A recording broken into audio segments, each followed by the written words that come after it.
This is an old-fashioned Mojo rant. And since I am getting better at this, and since, well, I'm stupid, here is my adventure so far. It all starts at NAMM, and boy, did this year's restart better for me. Why? Well, I checked in for NAMM the day before the official day so I can be prepared for the rest of the weekend, and let Sherriff, my vice president during NAMM, do all the work. First day of NAMM was a complete disaster. Getting in was alright, met up with the other people we got in, and they managed to get themselves booted. Are you a god?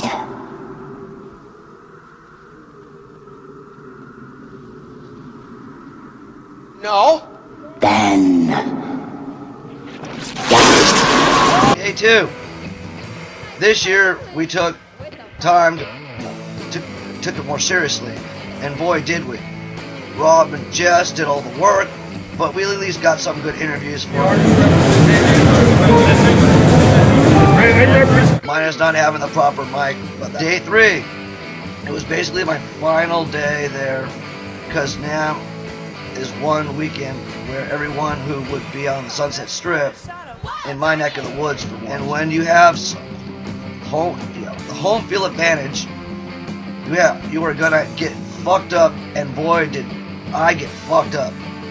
I generally only remember bits and pieces, but thank God my brother filmed everything. Later that night was the Schrecter party at the Grove, saying the Dean Guitar and DW party on Friday night was a bunch of lame K-Rock rejects like Shinedown. It was a Jaeger and Monster party. Did I just eat a stripper? Jaeger. As in free all night. And guess who was fucking playing? Blue Felix? No! Fucking Prong! Prong was one of my favorite bands as a teenager. I used to wear this Prove You Wrong t-shirt for about a month straight. The next few weeks were dedicated to recouping and getting the rest of the mags out, saying that I got the mags right before NAMM. So Mojo, Necro, Nicki did the route. Are you a god? Then it was February 1st and Dive Bomber headlined the Roxy. I ended up on stage with Mr. Nomad, and it was fun. On the following Tuesday, I went to the Sunset Strip to interview Eddie fucking Furlong for my web series, and was instead snuck into the stripper party at the Viper. Needless to say, we got no shooting done, but we did manage to see some tits. The next day, we finally shot the scenes with Eddie. The next night was Valentine's Day, where I went bar hopping in Hollywood for a happy hour, and then the usual, the Beau. It's always a sausage fest when they're playing old Metallica. The next night was Cameron at the Key Club, and the Bullet Boys at the Whisky, and Paula, who gives a fuck, band at the Viper. Needless to say, that Mojo went to Bullet Boys because Mark Twain is my nick. The next night, me and Necro Nicki went to the Key Club for Soulfly, and they fucking rocked. 4Kids Radio did their live webcast, and Soulfly did some of the old Sepultura songs. Fuck yeah.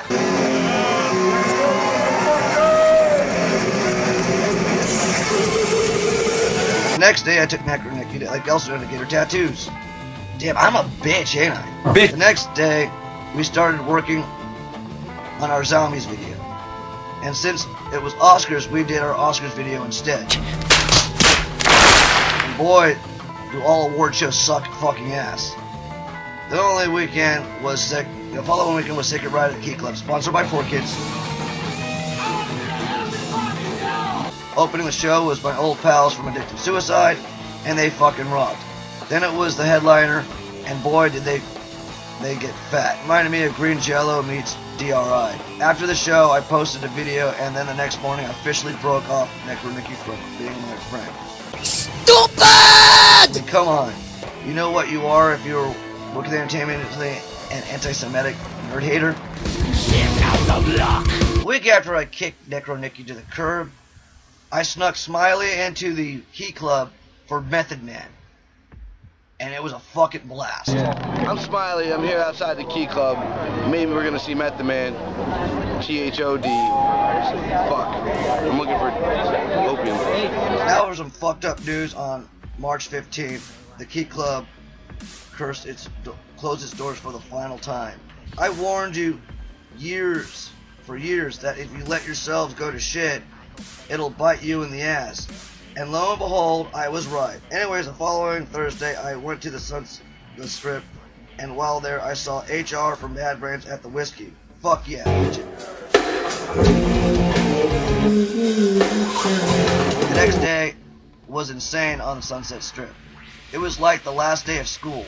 At the Key Club, it was the last Club Vodka with headliner Kicks.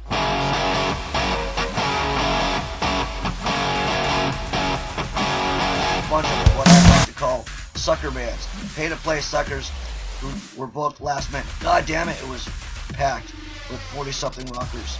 It felt like I went to the Foxx Fire. I ran into Ricky Rocks, Chris Lacey, Chris Holmes, Kelly Raven, Metal Babe, Bobby Moore, and pal from the Bow, Cynthia, where we ended up heading to the Whisky for Metalachi.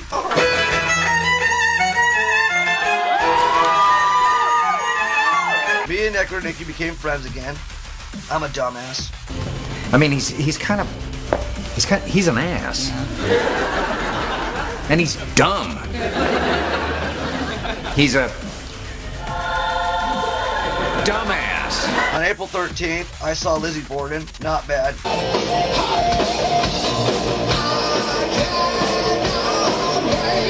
We saw Captain Anarchy's at the episode. A few days later was Orgy at the same place, the Whisky. Not bad. It's Orgy.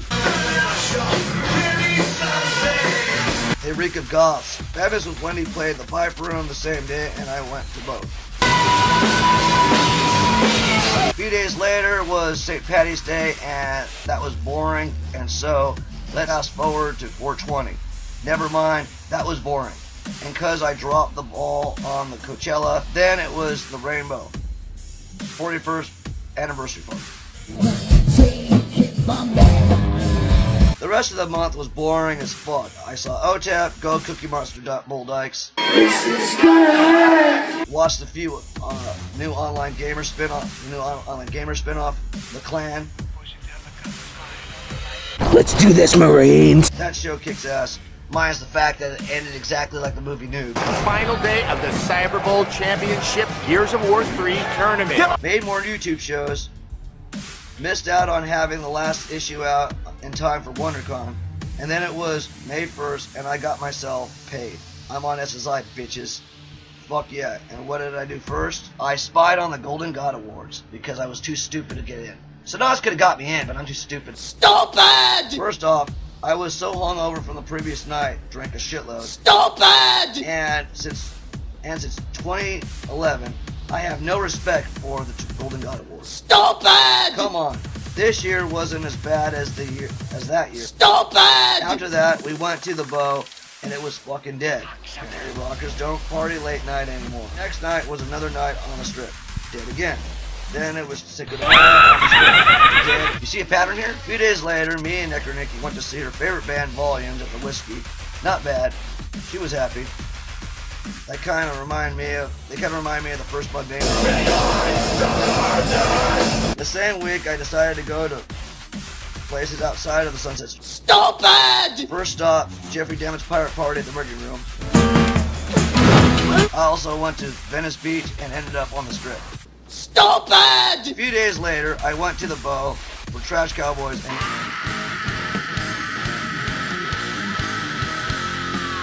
The next night, I returned to the Sunset Strip to London at the Whisky, painted up my nigga Jeff like me, and the rest of the night was a blur.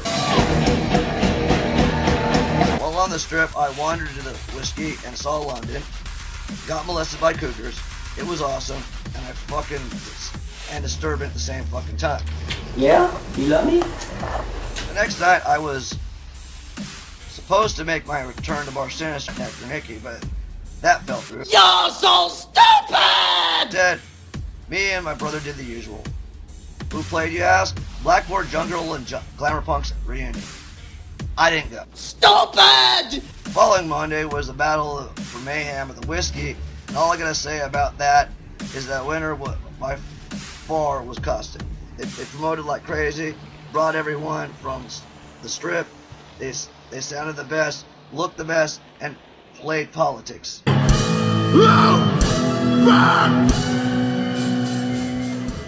Everyone else sucked. There were bands on the bill like Dark Sun, Among the Bleak, and some guitar masturbator. But hands down, Kaustik was the winner by far. And yes, they won. Can't believe there's a band called Dark Sun. The following Saturday was Double Trouble, aka 80s vs 90s night on the Sunset Strip, while Gay Pride was happening. How did you know that, Mojo? Traffic, dude. Back to the rant. First, I had to meet Robert Jessen of 210 to Lull. Check out his band, 210 to Lull. And then off to the Whisky for Keel. As always, unrememberable, but anyways, it was a packed house with Cougars. Then I ran into Rick James, the ticket man, who gave me a ticket for the Fear Factory show with Roxy. Haven't seen them since Ozfest 97, and they still fucking rock. Here's a rundown of what I did this summer. It all started the day before my birthday, June 15th, where me and Necro Nicki went to the Whisky for my ruin. And boy, was she being a bitch again. So I made her walk home. Fuck that cunt. Later on that night, I went to an after hours in the valley and got home around 10 a.m. A week later, I went to the V Society to say what's up to Dave Wave, Ryan Spike, and Parrish, and spy on Necro Nicki. Are you a god?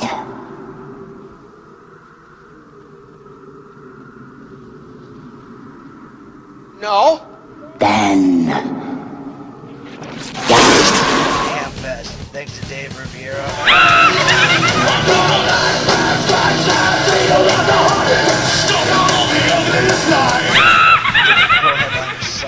Five Finger Death Punch is like Slipknot being fronted by Eddie Vedder. You're not metal, you're just a generic pity fuck band who got famous.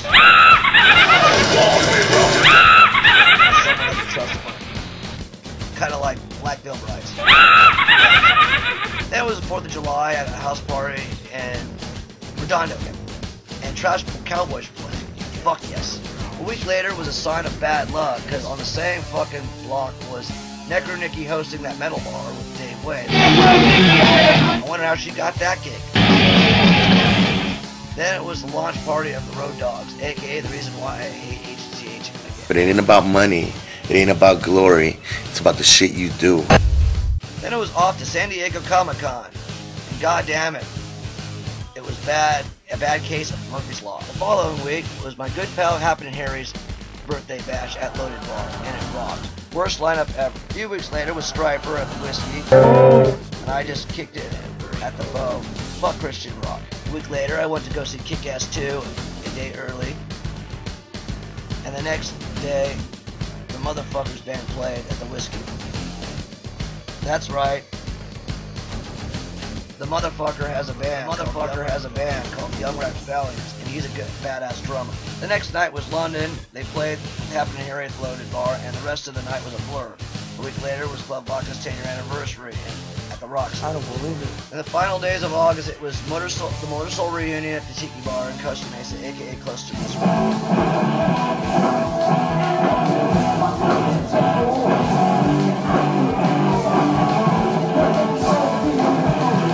And the 10-year anniversary of Club Vodka at the Roxy.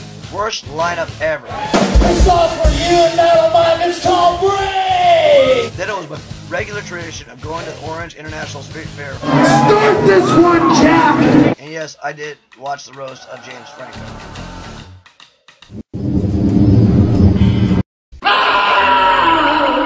Thank you for watching. Don't forget to like and subscribe, or I will scratch your eyeballs out.